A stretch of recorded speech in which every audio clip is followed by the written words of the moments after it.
Ranked wheelchair tennis women's player Kgothatso Montjane has been handed a wild card for the Wimbledon Grand Slam tournament. In July, Montjane will become the first African wheelchair tennis player to take part in the Wimbledon event. The wheelchair tennis competition takes place on the last weekend of the championships at SW19.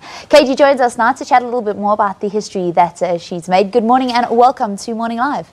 Good morning to you and the viewers. You've just returned yesterday from a 3-week stint in France, but you've also returned on a history-making note with this wildcard. How do you feel about that? Yeah, I mean, I'm excited. You know, it's a historic moment. It's a hope giver to the upcoming, players and young ones. So for me, I'm just excited. I've missed out on Wimbledon for so many times. Last year also I missed out and I was close. So I'm just happy, and I think I deserve it. What is the goal going to Wimbledon? Honestly, it's my first grass tournament. I don't know what to expect, but I'm a competitor at the end of the day. I'm just willing to go out there and give it my best and see what I can achieve. You fell out at the quarterfinals at Roland Garros. That was on clay. Like you said, it's your first grass court tournament. How difficult is it to make that transition, especially in a wheelchair? It's obviously it should be difficult. I can imagine pushing on grass.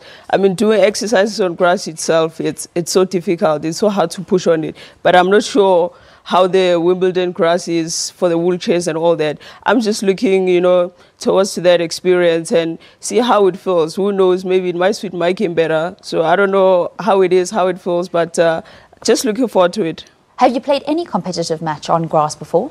Never. I never played on grass. Wow. So how have you been training and preparing now? That's the most difficult part about being in Africa, because you don't have luxury to clay court or grass court and all that. So whatever you do, you just do all the preparations on a hard court. So at the end of the day, I mean, you still have to swing for forehand and backhand. I don't really think, when you train, it has much to do with the surface until you get to it. It will make a huge impact, but as long as you know how to swing, that's what matters at the moment, and you have the competitive spirit, because it will, contribute a lot that I've never played on grass, because I don't know how the wheelchair will move on grass and all that. But other than that, it's a competition at the end of the day, and I should treat it like any other, competition. You reached a career high of 6 in the world just a couple of months ago, and many say that this is the best tennis that you've been playing.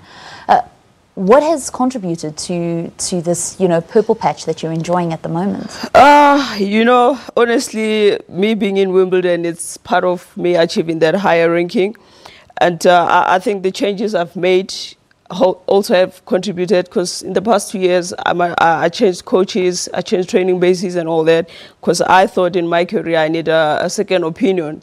So, which I think it helped me a lot, because now I can translate things differently. So it's the same language but in a different way. So I think it helped me a lot being in a new environment, and willing to learn new things and stuff like that, and giving myself another chance, because it's been a rough road whereby I lost hope on the way, but I kept being hopeful. So I think that's why I managed to get where I got, managed to acquire that ranking, and today here I am. I'm showing the benefits of that.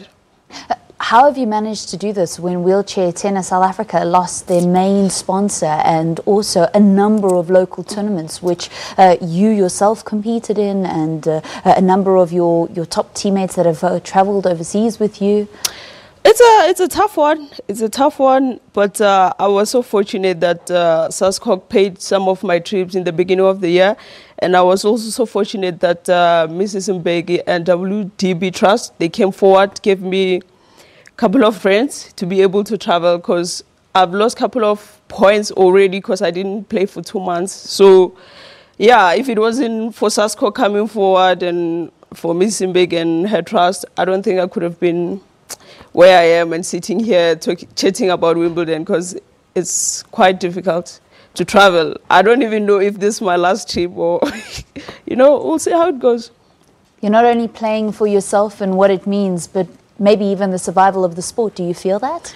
Yeah, of course. For me, this historic moment is about giving hope, you know, like wheelchair tennis is still out there doing the best and giving the young ones hope. So for me, I'm really grateful that I could achieve what I've achieved, and I still give hope to the corporates to, you know, consider wheelchair tennis, you know, give the young ones hope, because don't want to see wheelchair tennis dying and all that. So, yeah. Lovely stuff. Kgothatso Montjane, on your way to Wimbledon, the first wheelchair tennis player from the continent to actually achieve that. We wish you all the best of luck come mid-July when you take part in the grass court Grand Slam. Thank you so much. That's Kgothatso Montjane, South Africa's top-ranked women's player for over a decade now, going to represent not only the country but also the continent at SW19 come mid-July. It's up now for Morning Live.